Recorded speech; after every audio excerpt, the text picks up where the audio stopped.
ಒಕ್ಕಲಿಗೌಡ ಸೇವಾ ಸಂಘ ರಿಜಿಸ್ಟರ್ಡ್ ಪುತ್ತೂರು ಇದರ ವಾರ್ಷಿಕ ಕಾರ್ಯಕ್ರಮ ನಾಡ್ದು ದಿನಾಂಕ 24/12 ಅಂದರೆ ನಾಡ್ದು ಆದಿತ್ಯವಾರ ನಡೆಯಲಿಕ್ಕಿದೆ. ಈ ಸಂದರ್ಭದಲ್ಲಿ ಒಕ್ಕಲಿಗೌಡ ಸೇವಾ ಸಂಘ ಮತ್ತು ಅದರ ಸಹ ಸಂಸ್ಥೆಗಳಾದಂಥ ಒಕ್ಕಲಿಗೌಡ ಮಹಿಳಾ ಸಂಘ, ಒಕ್ಕಲಿಗೌಡ ಯುವ ಸಂಘ ಹಾಗೂ ಒಕ್ಕಲಿಗೌಡ ಸ್ವಸಹಾಯ ಟ್ರಸ್ಟ್ ಈ 4 ಸಂಘಟನೆಗಳ ಒಂದು ಸಂಯೋಜಕತ್ವದಲ್ಲಿ ನಾಡ್ದು ನಡೆಯುವಂತಹ ಕಾರ್ಯಕ್ರಮ. ಆ ದಿನ ಬೆಳಗ್ಗೆ 6 ಗಂಟೆಗೆ ಗಣಪತಿ ಹವನ, 8 ಗಂಟೆಗೆ ಸಂಘದ ಅಭಿವೃದ್ಧಿಗಾಗಿ ಸತ್ಯನಾರಾಯಣ ಪೂಜೆ ಮತ್ತು 10 ಗಂಟೆಗೆ ಸಭಾ ಕಾರ್ಯಕ್ರಮ ಇದೆ. 1 ಗಂಟೆಗೆ ಸಹಭೋಜನ.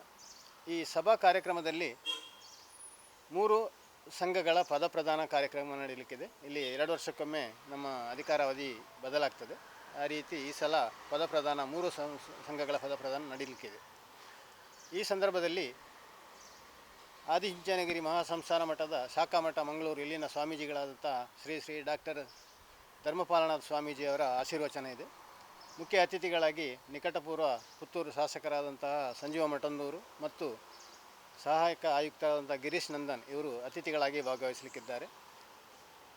ಈ ಸಂದರ್ಭದಲ್ಲಿ ರಾಷ್ಟ್ರಮಟ್ಟದಲ್ಲಿ ಪ್ರತಿಭೆಗಳು ಮಿಂಚಿದಂಥ ಹೆಸರು ಮಾಡಿದಂಥ ರಾಷ್ಟ್ರಮಟ್ಟಕ್ಕೆ ಪ್ರತಿನಿಧಿಸಿದಂಥ ಪ್ರತಿಭೆಗಳನ್ನು ಒಂದು ಗುರುತಿಸಿ ಗೌರವಿಸುವಂಥ ಕಾರ್ಯಕ್ರಮ ಕೂಡ ಇದೆ. ನಮ್ಮ ಸಮುದಾಯದ ಪ್ರತಿಭೆಗಳನ್ನು ಗುರುತಿಸುವಂಥ ಒಂದು ಕೆಲಸ ಆಗಲಿಕ್ಕಿದೆ.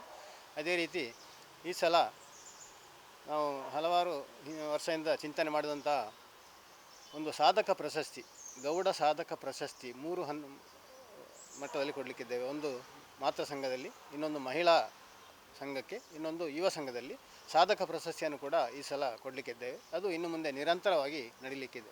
ಅಂದರೆ ಸಮಾಜಕ್ಕೆ ಏನಾದರೂ ಉತ್ತಮ ಕೆಲಸಗಳನ್ನು ಮಾಡಿ ಸಮುದಾಯದ ಅಭಿವೃದ್ಧಿ, ಸಮಾಜದ ಸೇವೆ ಮಾಡಿದಂತಹ ಈ ಪ್ರತಿಭೆಗಳಿದ್ದರೆ ಅಂಥವರನ್ನು ಗುರುತಿಸುವಂಥ ಒಂದು ಪ್ರಶಸ್ತಿ ಕೊಡುವಂಥ ಒಂದು ಕಾರ್ಯಕ್ರಮ.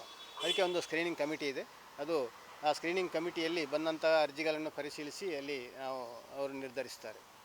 ಇನ್ನು ಈ ವರ್ಷ ಬೆಳಿಗ್ಗೆ ಬೇಗ ಬಂದಂಥ ಒಂದು 10:30 ಒಳಗೆ ಬಂದಂಥ ಮಹಿಳೆಯರಿಗೆ ಅವರು ಪೂರ್ಣ ಅವಧಿಯಲ್ಲಿ ಇರಬೇಕು, ಸಭೆಯಲ್ಲಿ ಇರಬೇಕು. ಆ ಮಹಿಳೆಯರ ಚೀಟಿಯನ್ನು, ಅದೃಷ್ಟ ಚೀಟಿಯನ್ನು ಎತ್ತಿ ಒಂದು 10 ಜನರಿಗೆ ಅದೃಷ್ಟ ರೂಪದ ಚೀಟಿಯಲ್ಲಿ ನಾವು ಪ್ರಸಾದ ರೂಪದಲ್ಲಿ ಸೀರೆಯನ್ನು ವಿತರಿಸಲಿಕ್ಕೆ ಇದ್ದೇವೆ. ಅದು ಸ್ವಾಮೀಜಿಯವರು ಆ ಅದೃಷ್ಟ ಚೀಟಿಯನ್ನು ಎತ್ತಾರೆ. ಇದು ಒಂದು ಮಹಿಳೆಯರು ಹೆಚ್ಚಿನ ಸಂಖ್ಯೆಯಲ್ಲಿ ಬರಬೇಕೆನ್ನೋ ಒಂದು ನಿಟ್ಟಿನಲ್ಲಿ ಒಂದು ಈ ರೀತಿ ಅದೃಷ್ಟ ಚೀಟಿಯನ್ನು ವ್ಯವಸ್ಥೆ ಮಾಡಿದ್ದು ಇದು ಪ್ರಥಮ. ಈ ಸಂದರ್ಭದಲ್ಲಿ ಸುಮಾರು 4,000 ಪೂಜೆ ಆಗುವ ನಿರೀಕ್ಷೆ ಇದೆ. ಸುಮಾರು 2,000ಕ್ಕಿಂತ ಹೆಚ್ಚು ಜನ ಸೇರುವ ಒಂದು ನಿರೀಕ್ಷೆ ಕೂಡ ಇದೆ.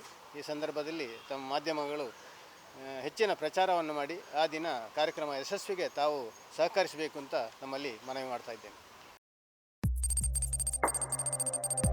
ವಸ್ತುನಿಷ್ಠತೆ, ವಿಶ್ವಾಸಾರ್ಹತೆ, ನಿಖರತೆಗಾಗಿ ನೋಡ್ತಾ ಇರಿ ನ್ಯೂಸ್ ಪುತ್ತೂರು, ಜನಮನದ ಪ್ರತಿಧ್ವನಿ.